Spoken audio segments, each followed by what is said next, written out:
Florent Bonnetin, bonjour. Vous êtes Bonjour. le directeur de la Cité internationale de la gastronomie. Alors, elle vient d'ouvrir, c'était samedi, Absolument. elle a ouvert ses portes. Vous avez accueilli vos premiers visiteurs. D'abord, il y avait du monde samedi? Énormément. On a vu 2 fois 1000 personnes samedi et dimanche et beaucoup de gens qui sont venus passer la porte, prendre des renseignements, qui n'avaient pas prévu le temps Il y a, de il y visiter a la 2000 cité. personnes qui, Qui entre s- samedi et dimanche, ont oh, visité. oui, absolument. Bon, c'est beaucoup. C'est beaucoup pour une ouverture. Bah alors, quelles sont les premières réactions des gens? Alors, on a un public très, très divers déjà, avec beaucoup de familles évidemment, puisque c'était le week-end, avec des enfants et des parents qui ont passé un excellent moment dans notre espace Miam Miam dédié aux enfants. On a eu pas mal de visiteurs étrangers, ça a beaucoup parlé anglais dans les couloirs de la cité, de gens qui s'intéressent à la gastronomie française et lyonnaise en particulier. Alors dites-moi Florent Bonnetin, il y a une maison de poupées géantes, ça c'est pour les plus petits. Ouais, Il y a les boiseries historiques de l'ancienne apothicairerie de l'Hôtel-Dieu, mais surtout de la Charité. absolument. C'est quoi le lien entre les deux? On a l'impression qu'on a pris un peu ce qu'on Alors, avait sous la main. Il n'y a pas trop de logique, si? si, il y en a une parce qu'on voulait traiter la gastronomie d'abord sous l'angle culturel et éducatif, ce qui est un angle assez nouveau par rapport à tout ce qui existe et Dieu sait que la gastronomie est partout à Lyon et avec beaucoup d'excellence. Là, on a un axe qui est un peu différent et puis un lien très fort entre la gastronomie et la santé, c'est la spécificité de la cité ici à Lyon. Parce Et qu'il y pour aura 4 cités. il y aura 4 cités internationales de la gastronomie en France qui sont destinées à porter le classement au patrimoine mondial de l'UNESCO du repas gastronomique des Français. Et nous, Donc, on est la nous, on est première la cité première à ouvrir. à ouvrir.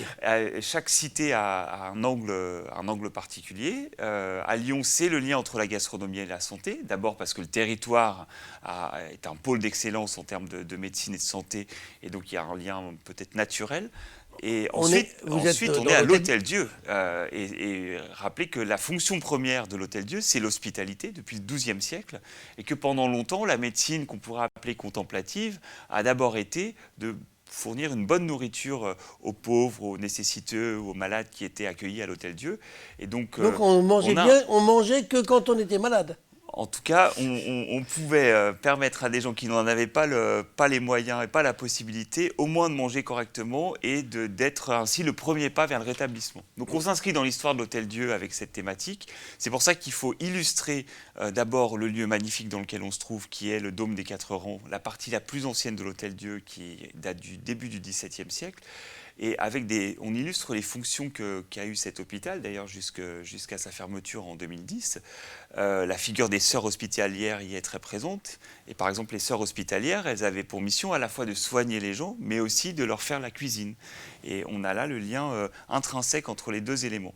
Alors, de l'autre côté, quand on fait une cuisine pour les enfants, quand on fait un panier géant pour frapper l'imaginaire sur les fruits et les légumes, on veut continuer à travers la transmission, à travers la prévention, ce même chemin en disant que l'alimentation, c'est d'abord des bons produits, que les fruits et les légumes, c'est plutôt des formes, des couleurs, des saveurs avec lesquelles on peut susciter de la créativité et que ainsi on a une alimentation qui est saine, qui est bonne pour le corps et aussi qui est bonne pour la planète puisqu'on adresse les grands enjeux de transition écologique. Alors Florent Bonnetin, vous espérez 300 000 Ouais. visiteurs par an, ce qui est beaucoup, 300 000. C'est à la Vous n'allez fois pas les attirer seulement avec le piano, l'ancien piano de Paul Bocuse. mais Vous les- c'est déjà effectivement, mais c'est déjà une pièce magnifique Oui, qui mais était est-ce une que pièce de l'histoire mondiale. j'imagine Il y a- faudra que vous ayez des expositions temporaires pour que les gens Absolument. reviennent.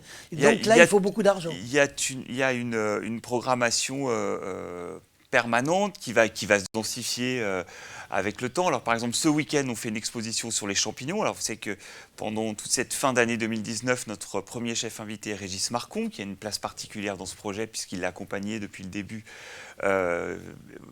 et un peu le parrain de la cité, on va dire. Le champignon, c'est un produit de saison. On est en pleine période aujourd'hui. Il a beaucoup travaillé. Donc, on va faire une exposition de champignons. On va découvrir 300 espèces de champignons qui auront été cueillis ramasser le matin Ça même va ou la durer veille. deux Ça va jours. durer 2 jours, parce que c'est des champignons frais. Et on va pouvoir rencontrer, découvrir qu'il y a 300 espèces dans les 50 à 100 km autour de Lyon. Donc c'est aussi la diversité du terroir qu'on va illustrer ici. On a une expo sur Arcimboldo qui va être ouverte pour la Fête des Lumières. C'est une exposition numérique sur les fameuses 4 saisons du peintre italien.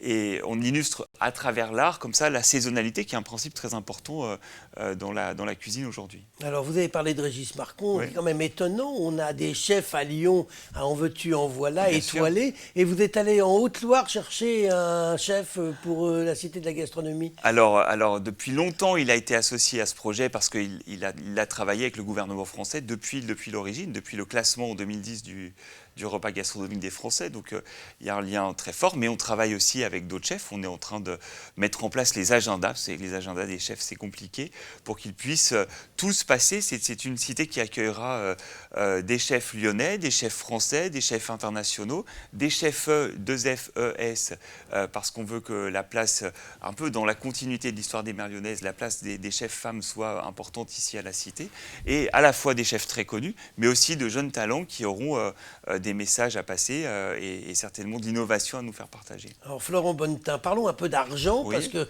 ça coûte cher de venir visiter. Absolument. C'est 12 €. Ouais. Si on veut déguster 3 petits fours, il faut mettre encore 12 €. Alors, je ne relève pas les 3 petits fours, parce que la dégustation, c'est une expérience bien plus complète que ça. Et les premiers visiteurs qui l'ont vécu ont été enchantés de ce temps passé avec l'équipe de cuisine, à avoir un vrai discours sur une dégustation qui est d'abord très très belle et consistante. On n'en est pas au petit four, mais surtout d'avoir une explication très précise sur pourquoi ces produits, comment ils ont été cuisinés, comment on peut les cuisiner, quels sont leurs apports nutritionnels. Et là, c'est un éclairage tout à fait nouveau, tout à fait original. Et ensuite, de prendre le temps autour d'une table où les gens se posent, ou rencontrent des personnes qu'ils ne connaissaient pas avant et peuvent échanger là-dessus. Je n'ai eu aucun retour négatif sur le prix de cette dégustation. Globalement, le ticket d'entrée correspond à la qualité, je pense, de l'offre. Et sur un schéma économique, il faut rappeler, c'est une délégation de service public. Et donc, le financement du fonctionnement de la cité est 100% autofinancé et donc porté par les visiteurs et les activités qui sont générées par la cité. Mais si vous voulez que les Lyonnais reviennent régulièrement, il va falloir faire un prix peut-être aux Lyonnais. Pourquoi vous n'avez pas fait un tarif spécial pour les gens qui habitent à Lyon, comme certains musées Alors, le font déjà? je vous le dirais autrement, c'est qu'on a fait un tarif très spécial pour les demandeurs d'emploi et les bénéficiaires des minima sociaux à 3 €. C'était le quart du ticket d'entrée pour essayer de rendre accessible. Mais là, ils n'ont pas le droit à la dégustation pour 3 Non, €. la dégustation, c'est un ticket à part, comme dans toute maison qui fait ce type de programmation. Voilà. D'accord.